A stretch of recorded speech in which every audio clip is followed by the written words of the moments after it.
Last fall here in Berea, the City Council voted to withdraw from their contract from the Kentucky Municipal Energy Agency. This sparked some due diligence by Mayor Steve Conley. He announced those findings from his intensive study today. At King Brothers Used Cars in Winchester, they'll treat you like family. Come in and drive away in a new-to-you vehicle, courtesy of King Brothers. Or visit kingbrotherscars.com to see their inventory. King Brothers Used Cars, family-owned and time-tested since 1966.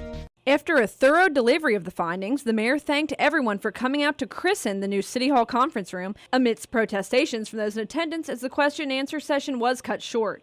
Who's the treasurer? I think we have a newly elected treasurer, and that's Mr. Fortner, I believe.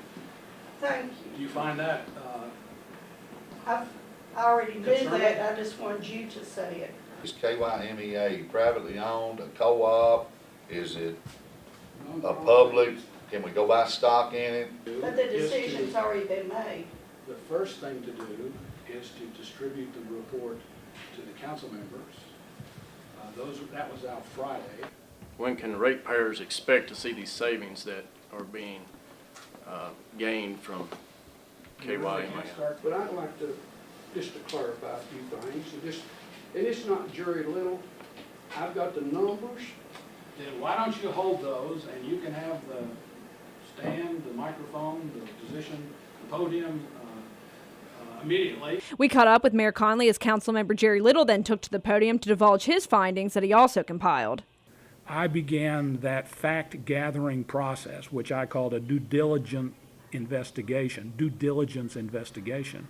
to determine whether Berea's participation with KYMEA in the interlocal agreement and a subsequent transmission contract exposed the city to unacceptable risk, unappreciated potential cost, or a danger of unreliable service as judged by industry standards, and also whether the council's recommendation to terminate should be followed, modified, or disregarded, and what next steps should the city be taking. I then asked our utility people to respond to these concerns, to give me a perspective, and they responded basically affirmatively. It makes sense to work with KYMEA. And then I searched for and identified, and we hired 2 professionals to review those documents and give us insights as to risk. It was very informative. This is a highly complicated area. The last thing I would want to do is to try to convey that I think I know a lot about what I'm talking about.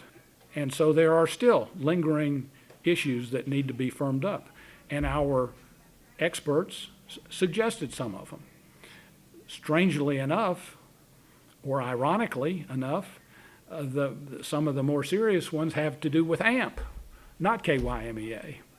But the more concerning one has to do with a conflict in the price of the 25 megawatts of capacity that AMP is expecting to charge over what their documents say is the maximum charge they can levy. This is an unfolding, ongoing effort to continue to try to get the best relationship for our energy customers, and unlike was suggested by someone in the room, that this was an attempt to bring something out in secret. That's 180 degrees opposite what I think is going to happen. This is intended to be the first step of projecting this information, this report, and hopefully raising the level of information that our citizens have and the education that they have on this issue, which is, as I indicated, complicated even for those people who deal with it daily. There's a lot of detail, a lot of complexity. See, there's always this attempt to boil it down and simplify. This is, to some extent, still evolving. We don't know what AMP is going to respond when we say, we don't feel like we should be paying you $3 for this 25 megawatts. Mayor Conley reiterated that this is still an ongoing process and there was no concise way to sum up the findings as they had talked to multiple experts. However, he said the final answer will come with the negotiations with AMP for the changes to the contract and that leaving KYMEA would be an uninformed and careless decision. Conley said there will no doubt be more discussion on the matter at tomorrow's City Council meeting. For more stories such as these, be sure to visit Richmond's very own WBONTV.com. I'm Marisa Hempel.